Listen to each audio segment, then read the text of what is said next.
കൂട്ടുകാരെ, എൻ്റെ മാങ്ങ ഇഞ്ചിയെല്ലാം നല്ലതുപോലെ മുളച്ച് അങ്ങനെ പരുവായിരിക്കുകയാണ്. അപ്പോൾ എന്നാൽ നമുക്ക് മാങ്ങ ഇഞ്ചി നടാം. അത് ഞാൻ എങ്ങനെയാണ് നടണേന്ന് ഞാൻ നിങ്ങൾക്ക് കാണിച്ചു തരാം. ഇതിപ്പം നടേണ്ട സമയം കഴിഞ്ഞു, എല്ലാം മുള അങ്ങനെ ഇരിക്കുകയാണ്. ഇതാ ഞാനിത് നേരത്തെ ഇത്തിരി മണ്ണ് ഇളക്കി ഇട്ടിരുന്ന സ്ഥലമാണ്. അവിടെ ഇനി ഒരു ചെറുതായിട്ട് ചാലെടുക്കുന്നതാണ്.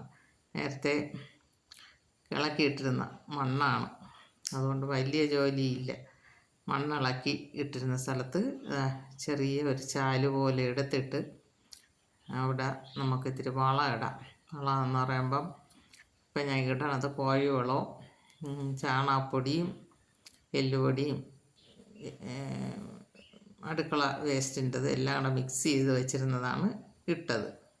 ഇന്ന് നമുക്കിനി ഇഞ്ചി അതിൻ്റെ പുറത്ത് വയ്ക്കണം. ഇഞ്ചി വെച്ചിട്ട് നമുക്ക് മണ്ണിട്ട് കൊടുക്കണം. മണ്ണിട്ട് കൊടുക്കണത് ഇത് ഒരുപാട് ഇഞ്ചിയും ഈ മഞ്ഞൾ ഈ മാങ്ങ ഇഞ്ചിയൊന്നും ഒരുപാട് താഴ്ത്തി നടാൻ പാടില്ല. ഇതിപ്പം മുളച്ച് വന്നു കഴിഞ്ഞാൽ ഈ കിഴങ്ങ് മുകളിലോട്ടാണ് ഇതിൻ്റെ കിഴങ്ങ് വരണത്. അപ്പോൾ നമ്മൾ മീതപ്പോട്ട് മണ്ണ് വീണ്ടും ഇട്ട് കൊടുക്കണം. മണ്ണും വളവും കൂടെ മിക്സ് ചെയ്ത് അങ്ങ് ഇട്ട് കൊടുക്കണം. അങ്ങനെയാണ്. ഇഞ്ചി ഒരുപാട് താത്ത് മണ്ണിനടിയിൽ വയ്ക്കാൻ പാടില്ല. ഇത് മുകളിലോട്ടാണ് പൊടിച്ച് കയറും തോറും കിഴങ്ങ് മുകളിലോട്ട് വരും. അങ്ങനെയാണ് നടേണ്ടത്.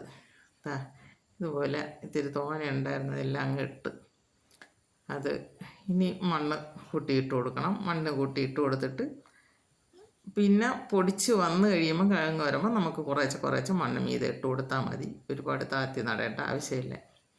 എൻ്റെ ഈ വീഡിയോ എല്ലാവർക്കും ഇഷ്ടമായെങ്കിൽ സബ്സ്ക്രൈബ് ചെയ്യണം, ഷെയർ ചെയ്യണം, ലൈക്ക് ചെയ്യണം.